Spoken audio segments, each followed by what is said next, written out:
Love is beautiful, but not always easy. Behind every breakup and every broken promise lies a story, a lesson waiting to be learned. Why Failed Relationship is where we uncover those truths, explore the mistakes that end love, and share the insights that help you build healthier, lasting connections.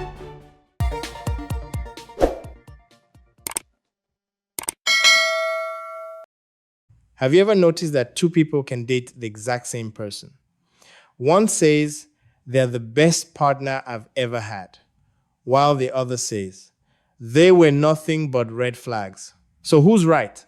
The truth is, both of them can be, because before you can recognize relationship red flags, you first have to know what you're actually looking for.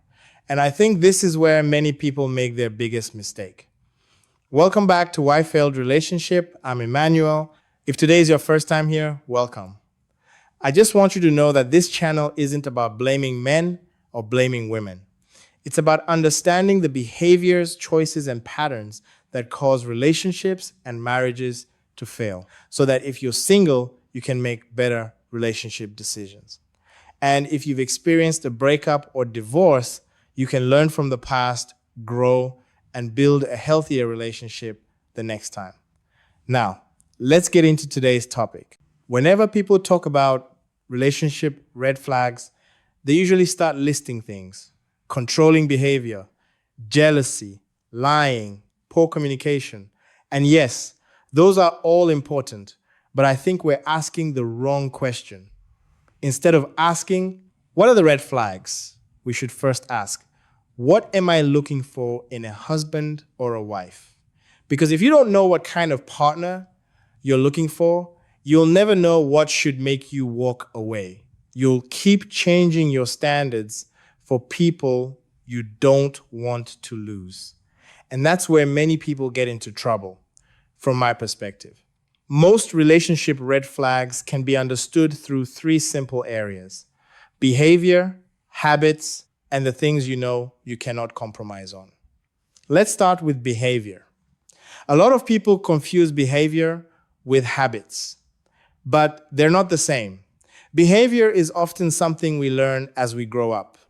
The way we communicate, how we react when we're angry, whether we interrupt people, whether we listen, whether we apologize, whether we arrive late, many of these things are learned over time.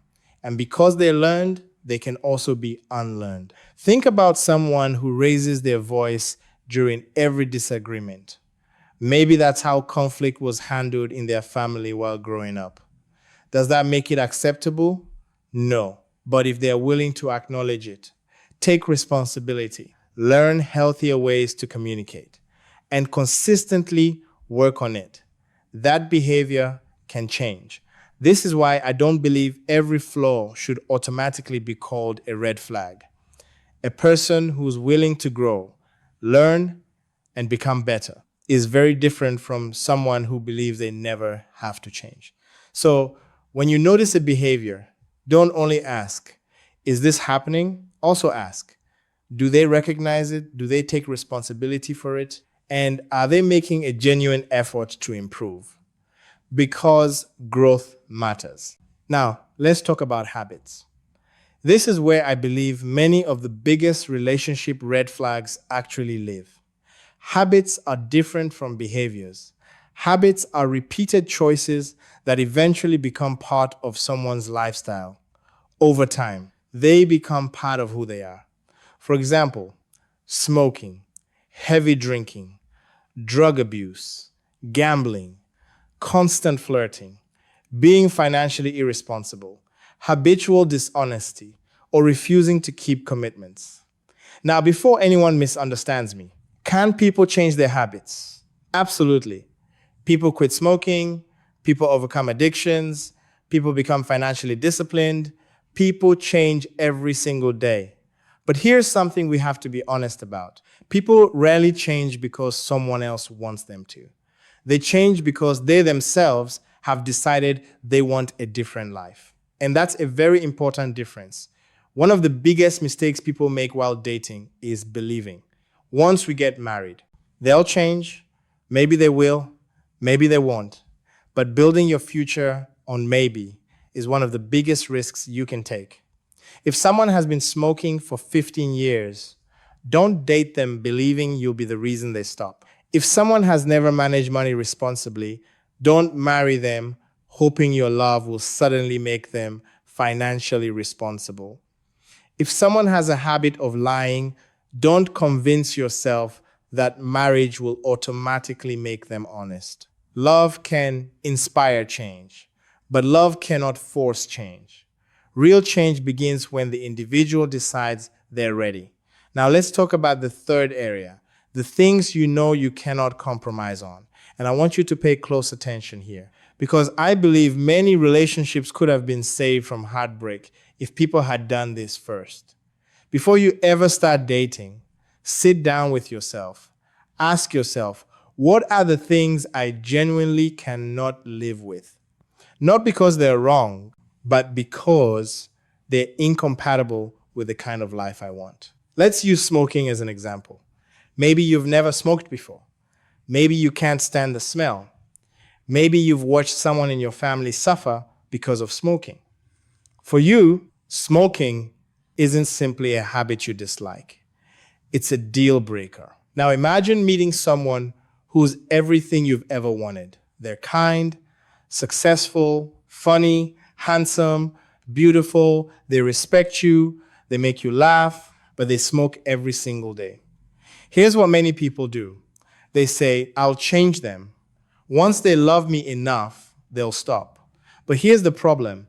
You're no longer accepting who they are today. You're falling in love with the version of them that only exists in your imagination. And that's dangerous because if they never change, you'll spend years feeling disappointed, while they'll spend years feeling pressured to become someone they never promised to be. Neither person wins. Instead, accept people for who they are today, not who you hope they'll become tomorrow. If they later choose to change, celebrate it, support them, encourage them, but don't begin the relationship expecting it, because expectations often become resentment. Here's another important lesson. Not every red flag is universal. What's a deal breaker for you may not be a deal breaker for someone else. Some people are comfortable dating someone who drinks occasionally. Others aren't. Some people want children, others don't. Some people value religious compatibility. Others place more importance on lifestyle. That doesn't make one person right and the other wrong. It simply means everyone needs to know themselves before choosing someone else. Because if you don't define your own standards, life will allow your emotions to define them for you. Another mistake people make is confusing attraction with compatibility. Someone can be incredibly handsome, beautiful, successful, funny, confident, and still be completely incompatible with the life you want. Physical attraction is important. Let's be honest about that. It's usually what gets our attention first. But attraction is only the invitation. It should never be the foundation. Character builds relationships. Trust builds relationships. Respect builds relationships. Shared values build relationships. Emotional maturity builds relationships. Attraction might open the door, but it cannot keep a marriage alive for decades. Then there's something else I want you to think about. Sometimes your instincts notice things before your emotions are willing to admit them. Have you ever met someone and something just didn't feel right? You couldn't explain it. There wasn't one major issue, but something inside kept telling you, slow down. Many people ignore that feeling because they're afraid of losing someone they really like. Now, let me be clear. Your instincts shouldn't replace wisdom. Don't judge someone without getting to know them. But don't ignore your instincts either. Let them encourage you to observe more carefully. Ask better questions. Take your time. Because healthy relationships don't need to be rushed. Time has a way of revealing character. People can maintain an image for a few weeks, sometimes even a few months, but consistency over time reveals who someone really is. That's why I always encourage people. Don't rush into commitment. Watch how they treat people. Watch how they handle disappointment. Watch how they react when they're wrong. Watch how they respond when life doesn't go their way. Character isn't revealed during perfect moments. Character is revealed when life becomes uncomfortable. There's a Yoruba proverb that says, "A person's character is like smoke.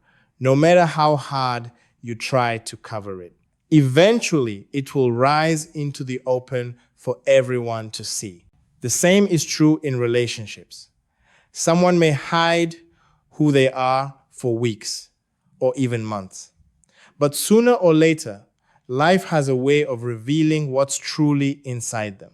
That's why it's so important not to rush the dating process. Give people enough time, because time has a way of exposing character. At the end of the day, the goal isn't to find someone without flaws. That person doesn't exist.